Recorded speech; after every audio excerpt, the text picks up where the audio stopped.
हुए अपने कमांडर से कहता है, ये वो जगह होगी जहाँ मैं अपने बाबा की सल्तनत को जारी रखूंगा। मैं इसे अपने इंतकाम और मोहब्बत का शहर बनाने जा रहा हूँ। इसी लम्हे एक सिपाही आकर कहता है, अफंदी सलाहुद्दीन अस्कलान की जानब आ रहा है। यह सुनते ही गैब्रियल निहायत गुस्से से कहता है, बादशाह बाल्दन ने यकीन दहानी कराई थी कि नूरुद्दीन जंगी ऐसा नहीं कर सकता, लेकिन उसके बेटे सलाहुद्दीन ने इस हकीकत को वाज़िह तौर पर नजरअंदाज कर दिया। ठीक है, वो जानता है कि मैं अस्कलान शहर को कब्जे में लेने के बाद उन्हें जहन्नुम वासिल कर दूंगा, तो फिर मैं सलाहुद्दीन जैसे से यही तवक्को करूंगा। यह सुनकर उसका कमांडर कहता है, जब सलाहुद्दीन और उसके आदमी अस्कलान पहुंचेंगे तो अस्कलान में मज़ाहमत मजबूत होगी। यह सुनकर गब्रियल कहता है, हमारे आदमियों को अस्कलान के इर्द गिर्द तैनात कर दो, सलाहुद्दीन को शहर में दाखिल होने से रोका जाए। यह सुनते साथ ही सिपाही वहाँ से रवाना हो जाता है। गब्रियल मजीद बात बढ़ाते हुए कहता है, जब सलाहुद्दीन आएगा तो हम पहले से ही अस्कलान हासिल कर चुके होंगे। जबकि दूसरी जानब सलाहुद्दीन और उसके साथी अपनी पूरी रफ्तार के साथ घोड़े अस्कलान की जानब दौड़ा रहे होते हैं। जबकि दूसरी जानब गैब्रियल अपना पहला तीर अस्कलान शहर की जानब छोड़ देता है, जिस तीर को सरैया खातून अपनी ढाल के जरिए रोक देती है और तलवार को अपनी म्यान से बाहर निकालते हुए बुलंद आवाज से कहती है, जंग शुरू हो रही है। जबकि दूसरी जानब गैब्रियल के आदमी बारूद से बने गोले अस्कलान शहर की जानब फेंक देते हैं। वो बारूद का गोला जिस ही जगह पर गिरता है वो जगह तबाह बर्बाद हो जाती है। हर चीज के चीथड़े उड़ जाते हैं। इस बमबारी की रफ्तार वक्त के साथ साथ तेज होती जा रही होती है और तबाही हर तरफ फैलती ही चली जाती है। लोग दूर दूर जाकर गिरते हैं और शहादत नोश फरमा रहे होते हैं। इस शदीद हमले को सलाहुद्दीन अपने साथियों के हमरा समुद्र में एक चट्टान पर खड़े दूर से ये देख रहे होते हैं। अस्कलान को तबाह होता हुआ देखकर शहनशाह सलाहुद्दीन से कहता है, हालात अच्छे नहीं लग रहे। तो जवाबन सलाहुद्दीन कहता है, अस्कलानी मज़ाहमत करने की कोशिश कर रहे हैं, लेकिन ऐसा लगता है कि उनकी तादाद कम है, मुहासरा तंग होता जा रहा है। यह सुनकर तुरान शाह कहता है, दीवार पर हमला करने वाले जंगजू पर घात लगाते हैं, हम इस तरह मुहासरे का एक हिस्सा तोड़ सकते हैं। तो सलाहुद्दीन अय्यूबी कहते हैं, तुरान शाह वो बहुत ज्यादा है, हम नुकसान का खतरा मोल नहीं ले सकते।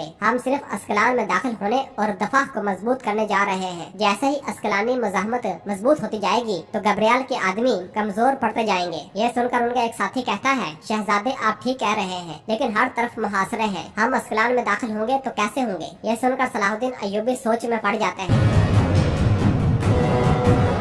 जबकि दूसरी जानब अस्कलान शहर में हर चीज बिखर चुकी होती है। जख्मियों को देखकर अस्मा खातून कहती है, इन्हें शिफा खाने ले जाओ। और फिर जैसे ही थोड़ा वो आगे बढ़ती है तो उनके नजदीक ही एक जोरदार धमाका होता है। बहुत से लोग इस धमाके की भीड़ चढ़ जाते हैं। ये देखते ही अस्मा खातून निहायत गुस्से से चीखते हुए कहती है, लोगों की मदद करो, मैं किसी भी अस्कलानी की शहादत को नहीं देख सकती। इसके साथ ही एक और जोरदार धमाका होता है और इस बार भी बहुत बड़ी तबाही होती है। अस्मा खातून बिल्कुल बेबस दिखाई दे रही होती है। जबकि दूसरी जानब हम देखते हैं कि सलाहुद्दीन अपने साथियों के साथ समुद्र में से होते हुए एक तह तक पहुंचने में कामयाब हो जाते हैं और आगे बढ़ते हुए अपने साथियों से कहते हैं, होशियार रहना, उनके सिपाही आपको देख न पाए। हम यहाँ से गुजरेंगे और उस नहर तक पहुँचने में कामयाब होंगे जो अस्कलान की जानब जाती है। इसके साथ ही वो सब एक गार के अंदर रवाना हो जाते हैं। अस्कलान शहर में अस्कलानी भी जवाबी हमले कर रहे होते हैं। इसी लम्हे एक सिपाही सरैया खातून के पास आता है तो सरैया खातून उससे कहती है कि जख्मी लोगों की जगह नए लोगों को तैनात कर दो। तो जवाबन वो सिपाही बताता है कि सरैया खातून यहाँ पर मजीद लोग नहीं हैं, हमने आखिरी हमले में बहुत से लोग खो दिए हैं, मुझे नहीं मालूम कि हम अगले हमले में क्या करेंगे। तो सरैया खातून पूछती है कि दीवारों का क्या होगा। तो जवाबन वो सिपाही कहता है कि वही मर्द मरते हैं और जख्मी होते हैं, अगर ऐसा ही होता रहा तो हम सुबह तक अस्कलान को खो देंगे।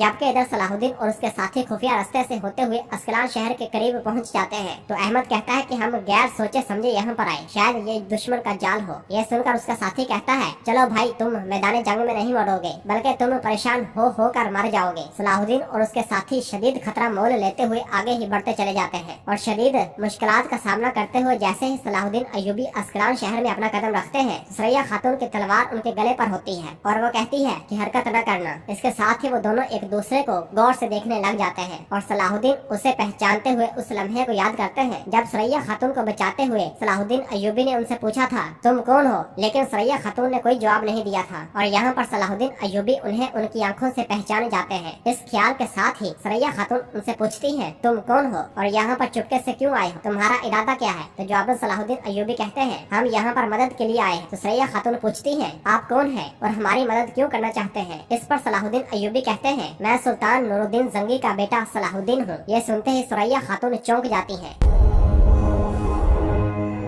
जबकि दूसरी जानब अमीर मंसूर अपने बेटे से पूछ रहा होता है, क्या तीर अंदाजों ने जगह ले ली है? तो जवाबन उनका बेटा कहता है कि जी बिल्कुल बाबा। इसी लम्हे सुरैया खातून सलाहुद्दीन अय्यूबी और उनके साथियों को लेकर वहाँ उनके पास पहुँचती है। उन्हें देखकर अमीर मंसूर पूछते हैं, सुरैया क्या हो रहा है? तो जवाबन सुरैया खातून कहती हैं, ये अस्कलान में घुस गए और ये कह रहे हैं कि हम मदद के लिए आए हैं बाबा। तो अमीर मंसूर पूछते हैं कि ये कौन है? तो सुरैया खातून बताती है कि सुल्तान नूरुद्दीन जंगी का बेटा सलाहुद्दीन। ये सुनते साथ ही अमीर मंसूर की तलवार फौरन सलाहुद्दीन की गर्दन पर आ जाती है। ये देखते ही सलाहुद्दीन अय्यूबी के साथी जैसे ही आगे बढ़ने लगते हैं तो सलाहुद्दीन उन्हें हाथ के इशारे से रोक देता है और फिर अमीर मंसूर कहता है कि मेरे दुश्मन का बेटा मेरी मदद के लिए आया है, तुम मुझे बेवकूफ नहीं बना सकते। तो जवाबन सलाहुद्दीन अय्यूबी कहता है, मैं आपको बेवकूफ नहीं बना रहा, अस्कलान सिर्फ आपका ही नहीं है, ये आलम इस्लाम के लिए अहम है, हम उसके लिए आए हैं। जिस पर अमीर मंसूर कहते हैं, नूरुद्दीन जंगी जरूर कोई मंसूबा बना रहा होगा, तुम हमारे दुश्मन हो, यकीनन तुमने सलीबियों के साथ इत्तेहाद किया होगा, मेरी मदद करना तो सिर्फ एक बहाना है, तुम हमें अंदर से तबाह कर दोगे। यह सुनकर सलाहुद्दीन अय्यूबी कहते हैं, क्या मुझे अंदर से कुछ मजीद करने की जरूरत है? तुम पहले ही मर रहे हो, सलीबी तुम्हें जल्द ही तबाह कर देंगे, हम यहाँ आए हैं ताकि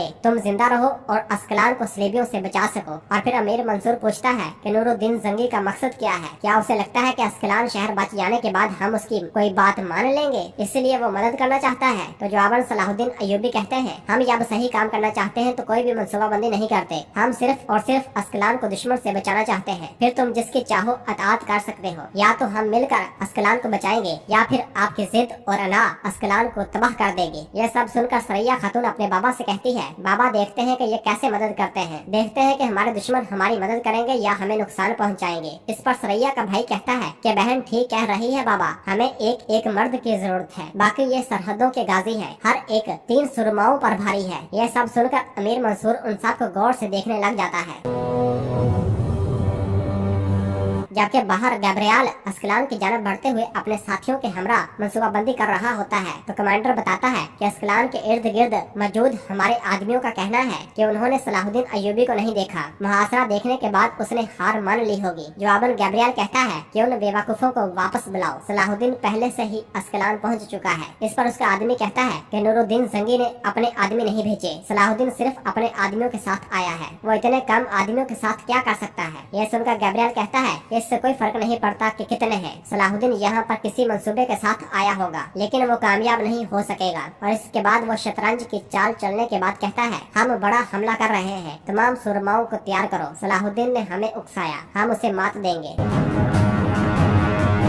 जबकि उधर अस्कलान शहर में अमीर मंसूर सलाहुद्दीन के साथ मंसूबा तैयार कर रहा होता है और नक्शे की जानब इशारा करते हुए कहता है, दरवाजों पर काबज फौजियों के अलावा हम मशरकी दीवारों पर दिफा करेंगे, अपने आदमियों के साथ जिनकी क़यादत खलील करेगा, क्योंकि मशरकी दीवारें इस शहर का दिल है। अमीर मंसूर का मंसूबा सुनने के बाद सलाहुद्दीन कहते हैं, सबको मशरकी दीवारों पर तैनात करना गलती होगी, सलीबी सुरमा मगरबी साहल पर हमला करेंगे, हमें उसकी हिफाजत करने की जरूरत है। ये सुनकर खलील कहता है, वहाँ से हमला करना उनके लिए मुश्किल होगा, वो इसका खतरा मोल नहीं ले सकते। जवाबन सलाहुद्दीन अय्यूबी कहते हैं, वो करेंगे क्योंकि वो जानते हैं कि आप ऐसा सोचेंगे। तो सुरैया खातून कहती है कि मशरकी दीवारों पर अपनी तादाद कम करना भी एक खतरनाक चाल होगा, हम ये खतरा कैसे मोल ले सकते हैं? जवाबन सलाहुद्दीन कहते हैं, अगर वो दीवारों पर आए तो मज़ाहमत करना मुश्किल होगा, दीवारों के करीब पहुँचने से पहले ही हम उन पर घात लगाकर हमला करेंगे, बहरी जहाज बंदरगाह से शहर में दाखिल होने की कोशिश करेंगे, हमें उन पर हमला करने की जरूरत नहीं है, उन्हें दूर करने के लिए अगर हम दिफाई दस्ता तैयार करें तो ये काफी होगा। यह सुनकर सुरैया कहती है कि हमारे पास चंद जहाज हैं, हम दिफा कायम कर सकते हैं। इस पर सलाहुद्दीन कहते हैं, हमें साहल पर आपके आदमियों की जरूरत है, हमारे आदमी समुद्र में जो जरूरत है वो कर सकते हैं। तो सुरैया खातून गुस्से से कहती है, देखो हम सिपाहियों को साहल पर खड़ा करने के लिए माने, लेकिन बहरी जहाजों से तुम दूर रहना, हम समुद्र के किनारे रहते हैं, क्या बहरी जंग को आप हमसे ज्यादा जानते हैं? तो जवाबन सलाहुद्दीन कहता है कि हम हर जगह सलीबियों से लड़े हैं, तुम उनसे लड़ना हमसे बेहतर नहीं जान सकती, क्या आपको बहादुरी दिखाने की जरूरत है या फिर अस्कलान को बचाने की? इस पर सुरैया कुछ बोलने ही लगती है तो अमीर मंसूर उसकी बात काटते हुए कहते हैं, चलो जैसा उसने कहा वैसा ही करते हैं। इसके बाद तुरान शाह सलाहुद्दीन अय्यूबी से कहता है,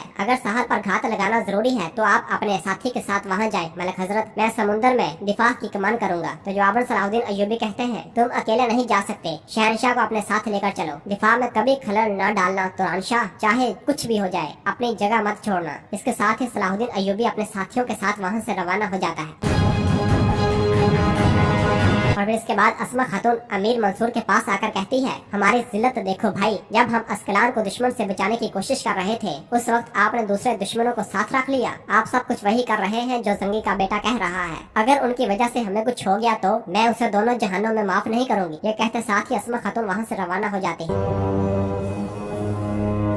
जबकि इधर सलाहुद्दीन अय्यूबी अपने साथियों के हमरा बाहर आ रहे होते हैं तो पीछे से सरैया खातून वहां आ जाती है और कहती है रुको। तो सलाहुद्दीन अय्यूबी वहां रुक जाते हैं जबकि उनके साथी वहां से आगे बढ़ जाते हैं और सरैया खातून सलाहुद्दीन अय्यूबी के पास आकर कहती है, क्या आपको लगता है कि यह जंगी की जमीन है? आपकी बातों में कोई वजन नहीं है। आप यहाँ पर एक बिगड़े हुए शहजादे की हैसियत से काम नहीं कर सकते। तो जवाबन सलाहुद्दीन अय्यूबी कहते हैं, आपको अस्कलान का भी उसी तरह ख्याल रखना चाहिए जिस तरह आप अपना ख्याल रखती हैं। ऐसा लगता है कि बिगड़े हुए शहजादे को आपसे ज्यादा अस्कलान की फिक्र है। ये कहते साथ ही सलाहुद्दीन अय्यूबी आगे बढ़ने लगते हैं तो सरैया खातून कहती है, तुम्हारे बाबा को हमारी परवाह नहीं है। उसने कुछ सरहद के गाजी यहाँ पर भेजे। अगर उसका मकसद अस्कलान की हिफाजत करना होता तो वो अपनी फौज यहाँ पर भेजते। तो जवाबन सलाहुद्दीन अय्यूबी गुस्से से कहते हैं, अगर आप गैब्रियल को कुदस में कत्ल करने की कोशिश न करती तो फौज यहाँ पर मौजूद होती। आपको अंदाजा नहीं कि आपके अमल ने क्या किया। लेकिन फिक्र न करें, एक बार जब हमने सलीबियों को तबाह कर दिया और अस्कलान को बचा लिया तो आपकी गलती भी पूरी हो जाएगी। ये कहते साथ ही सलाहुद्दीन अय्यूबी आगे बढ़ जाते हैं।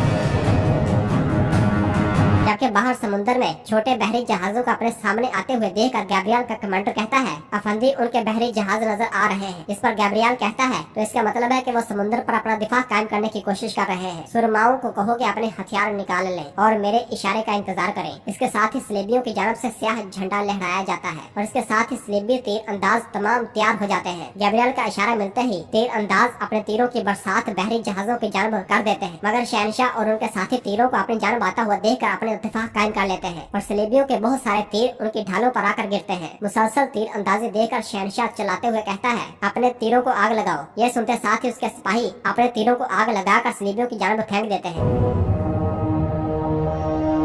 तो नाजरीन इसी जगह पर एपिसोड खत्म करते हैं। मिलते हैं बहुत जल्द अगली एपिसोड के साथ। वीडियो को लाइक कर दें और जिन दोस्तों ने अभी तक चैनल सब्सक्राइब नहीं किया वो जल्दी से चैनल सब्सक्राइब कर दें और बेल आइकन यानी घंटी वाले निशान को भी प्रेस कर दें ताकि आने वाला एपिसोड आपको आसानी मिल सके। दुआओं में याद रखें। अल्लाह हाफ़िज़।